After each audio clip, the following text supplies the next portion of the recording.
বিসমিল্লাহির রহমানির রহিম। আজকের এই ইফতার মাহফিলের অনুষ্ঠানের সম্মানিত সভাপতি, ইফতার মাহফিলে উপস্থিত সম্মানিত সকল রোজাদারগণ, সকল উপস্থিতিবৃন্দ, আসসালামু আলাইকুম।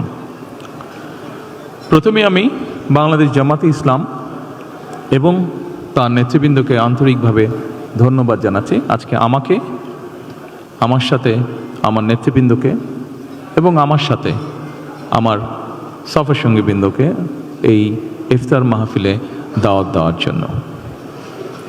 সম্মানিত সকল নেতৃবৃন্দ, উপস্থিতিবৃন্দ, আজকে এখানে শুধু আমি নই, এখানে শুধু বাংলাদেশ জামাতে ইসলামের নেতৃবৃন্দ বা কর্মীবৃন্দই নয়, আমাদের বাইরেও এখানে অন্যান্য আরও রাজনৈতিক দলের নেতৃবৃন্দ আছেন। এখানে আরও অন্যান্য সমাজের অন্যান্য বিভিন্ন স্তরের বিভিন্ন সম্মানিত ব্যক্তিবর্গ উপস্থিত আছেন আজকের এই ইফতার মাহফিলে। আজকে আমরা একটি গুরুত্বপূর্ণ সময় সকলে এখানে একত্রিত হয়েছি। দেশের একটি গুরুত্বপূর্ণ সময়।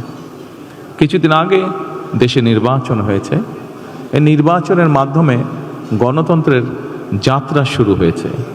যে গণতন্ত্রের জন্য বাংলাদেশের মানুষ প্রায় এক যুগেরও বেশি সময় ধরে অকাতরে জীবন দিয়েছে, বিভিন্ন অত্যাচার, নির্যাতন, গুম, খুনের শিকার হয়েছে।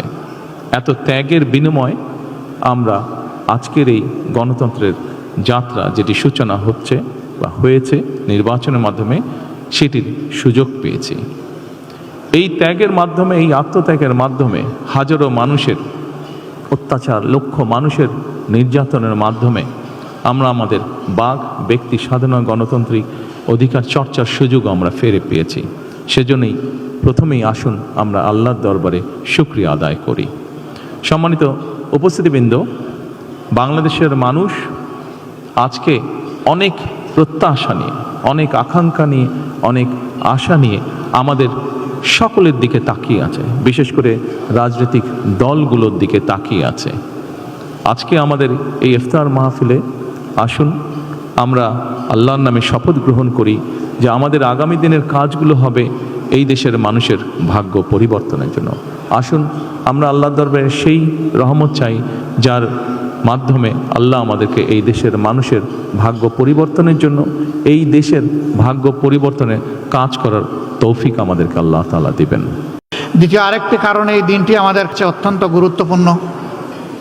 শুধু এদেশের মানুষ নয়, বিশ্বের কোটি কোটি মানুষের একজন নন্দিত ভালোবাসার মানুষ ছিলেন, কোরআনের ভাষ্যকার ছিলেন, বিশ্বনন্দিত মুফাসসিরে কোরআন ছিলেন আল্লামা দিলাওয়ার হোসেন সাঈদী।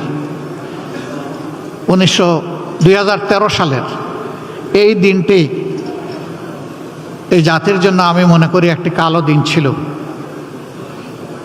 এই ধরনের কোরআনের একজন সেবককে, ভাষ্যকারকে সেদিন একটি পারভার্টেড কোর্ট তাকে মৃত্যুদণ্ডে দণ্ডিত করেছিল। তার প্রতিবাদে শুধু আমাদের দলীয় কর্মীরা নয়, সারা দেশের মানুষ বিক্ষোভে ফেটে পড়েছিল। মানুষের এই স্বতঃস্ফূর্ত প্রতিবাদকে দমন করার জন্য সরকার অস্ত্রের ভাষা খুঁজে নিয়েছিল এবং একদিনেই 70 জন মানুষকে খুন করেছিল। এবার আমি বিনয়ের সাথে অনুরোধ করব, আরেক মজলুম একই সাথে জেলে গেছেন, বারবার জেল জরিমানার মুখোমুখি হয়েছেন, বিশিষ্ট আলেমে দ্বীন, বাংলাদেশ খেলাফত মজলিসের সম্মানিত আমির আল্লামা মামুনুল হক, তিনি এখানে এসে আমাদের সকলকে সাথে নিয়ে আল্লাহর দরবারে হাত তুলবেন, মোনাজাত করবেন। সবাইকে ধন্যবাদ। আসসালামু আলাইকুম ওয়া রাহমাতুল্লাহ। আমরা সকলেই দুরূদ শরীফ পড়ি একবার। আল্লাহুম্মা সাল্লি আলা মুহাম্মাদ ওয়া আলা আলি মুহাম্মাদ কামা সাল্লাইতা আলা ইব্রাহিম ওয়া আলা আলি ইব্রাহিম ইন্নাকা হামিদুম মাজিদ। সুবহানাল্লাহি ওয়া বিহামদিহি সুবহানাল্লাহিল আযীম। اللهم صل على محمد وعلى آل محمد كما صليت على إبراهيم وعلى آل إبراهيم إنك حميد مجيد إله العالمين رب العالمين রোজা রেখে ইফতারের পূর্ব মুহূর্তে আমরা আপনার দরবারে হাত উত্তোলন করেছি। আল্লাহ আপনি আমাদেরকে কবুল করুন।